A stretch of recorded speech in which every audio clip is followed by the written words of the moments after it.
নমস্কার বন্ধুরা, আজকে রাতের ঘুমানোর আগে এই আবহাওয়া খবরটি অবশ্যই দেখে নিন, কারণ আজ রাতেই পশ্চিমবঙ্গের একাধিক জেলায় ভারী বৃষ্টি, বজ্রপাত এবং দমকা হাওয়ার সম্ভাবনা রয়েছে।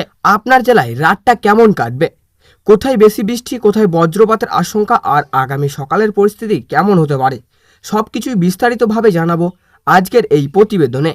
তাই ভিডিওটি শেষ পর্যন্ত অবশ্যই দেখুন। পশ্চিমবঙ্গের প্রায় সব জেলাতেই রাতভর হালকা থেকে মাঝারি বৃষ্টির সম্ভাবনা রয়েছে। মুর্শিদাবাদ, নদিয়া, পূর্ব বর্ধমান ও বীরভূমের জেলায় কোথাও কোথাও ভারী বৃষ্টির সতর্কতা রয়েছে। বজ্রপাত ও ঘন্টায় 30 থেকে 40 কিমি বেগে দমকা হাওয়াও বইতে পারে। উত্তরবঙ্গের দার্জিলিং, কালিম্পং, জলপাইগুড়ি, আলিপুরদুয়ার ও কোচবিহারে ভারী থেকে অতি ভারী বৃষ্টির সম্ভাবনা রয়েছে। সারা দেশের মৌসুমি বায়ু সক্রিয় রয়েছে। পূর্ব, উত্তর পূর্ব ও উত্তর ও মধ্য ভারতের বহু রাজ্য বৃষ্টি ও বজ্রঝড়ের সম্ভাবনা রয়েছে। বন্ধুরা, বর্তমানে মৌসুমি বায়ু বেশ সক্রিয় রয়েছে।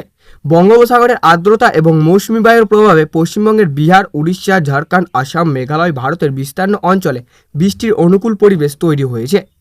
আজ রাতের দিকে দক্ষিণবঙ্গের প্রায় সব জেলাতেই আকাশ মেঘলা থাকবে।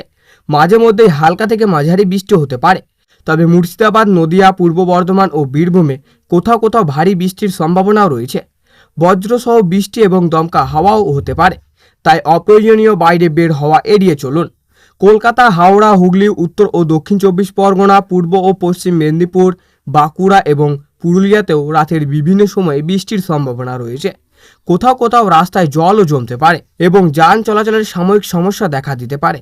এবার উত্তরবঙ্গের কথা বলে, দার্জিলিং, কালিম্পং, জলপাইগুড়ি, আলিপুরদুয়ার ও কোচবিহারে আজ রাতেও ভারী থেকে অতি ভারী বৃষ্টির সম্ভাবনাও রয়েছে। পাহাড়ি এলাকায় ভূমিধসের ঝুঁকিও এবং নদী নালার জলস্তরও বৃদ্ধি পেতে পারে। ভারতের অন্যান্য রাজ্যের দিকে নজর দিলে দেখা যাচ্ছে দিল্লি, উত্তরপ্রদেশ, বিহার, ঝাড়খণ্ড, উড়িষ্যা, মধ্যপ্রদেশ, গুজরাট, মহারাষ্ট্র, কর্ণাটক, তামিলনাড়ু এবং উত্তর পূর্ব ভারতের বিস্তীর্ণ এলাকায় বৃষ্টি ও বজ্রঝড়ের সম্ভাবনা রয়েছে। অনেক জায়গায় ভারী বৃষ্টির সতর্কতাও জারি করা হয়েছে। বাংলাদেশের দিকেও আজ রাতভর আকাশ মেঘলা থাকতে পারে। ঢাকা, খুলনা, রাজশাহী, রংপুর, ময়মনসিংহ, সিলেট, চট্টগ্রাম ও বরিশাল অঞ্চলের বিভিন্ন স্থানে বৃষ্টি অথবা বজ্রসহ বৃষ্টির সম্ভাবনা রয়েছে। সীমান্তবর্তী এলাকাগুলিতে বৃষ্টির প্রবণতা বজায় থাকতে পারে। আজ রাতের তাপমাত্রা তুলনামূলক কিছুটা আরামদায়ক থাকবে, তবে বাতাসের আর্দ্রতার পরিমাণ বেশি থাকায় অনেক জায়গায় ভাবসা গরম অনুভূত হতে পারে। বৃষ্টির পর তাপমাত্রা সামান্য কমলেও আর্দ্র বেশি থাকায় অস্বস্তি পুরোপুরি কমবে না। যারা আজ রাতেই ট্রেনে, বাসে বা ব্যক্তিগত গাড়িতে দূরে যাত্রা করবেন, তারা অবশ্যই আবহাওয়ার পরিস্থিতি দেখে বের হবেন।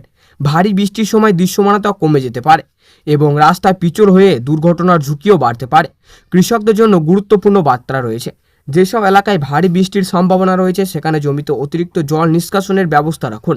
বজ্রপাতের সময় খোলা মাঠে কাজ না করাই নিরাপদ। মৎস্যজীবীদের জন্য পরামর্শ: বজ্রঝড়ে বা দমকা হাওয়ার সময় নদী বা জলাশয়ে না যাওয়ার ভালো। স্থানীয় প্রশাসনের নির্দেশনা মেনে চলুন। বন্ধুরা, পশ্চিমবঙ্গের মোট 23টি জেলা। আজ রাতের মধ্যে প্রায় সব জেলাতেই কম বেশি বৃষ্টির সম্ভাবনা রয়েছে। বিশেষ করে উত্তরবঙ্গ এবং দক্ষিণবঙ্গের কয়েকটি জেলায় ভারী বৃষ্টির সম্ভাবনা বেশি। সর্বশেষ আবারও মনে করিয়ে দিই, আজ রাতের প্রধান ঝুঁকি হলো ভারী বৃষ্টি, বজ্রপাত এবং 30 থেকে 40 কিমি বেগে দমকা হাওয়া। তাই নিরাপদ স্থানে থাকুন, মোবাইল চার্জ দিয়ে রাখুন এবং প্রয়োজনে স্থানীয় প্রশাসনের সতর্কতা অনুসরণ করুন। এখনও পর্যন্ত আজকের রাতের বিস্তারিত আপডেট এই ছিল। ভিডিওটি ভালো লাগলে অবশ্যই লাইক করুন, বন্ধুদের সঙ্গে শেয়ার করুন এবং প্রতিদিন নির্ভরযোগ্য আবহাওয়ার খবর সবার আগে পেতে আমাদের চ্যানেলটি সাবস্ক্রাইব করে পাশে থাকা বেল আইকনটি অন করে রাখুন। ধন্যবাদ। সবাই নিরাপদে থাকুন। শুভরাত্রি।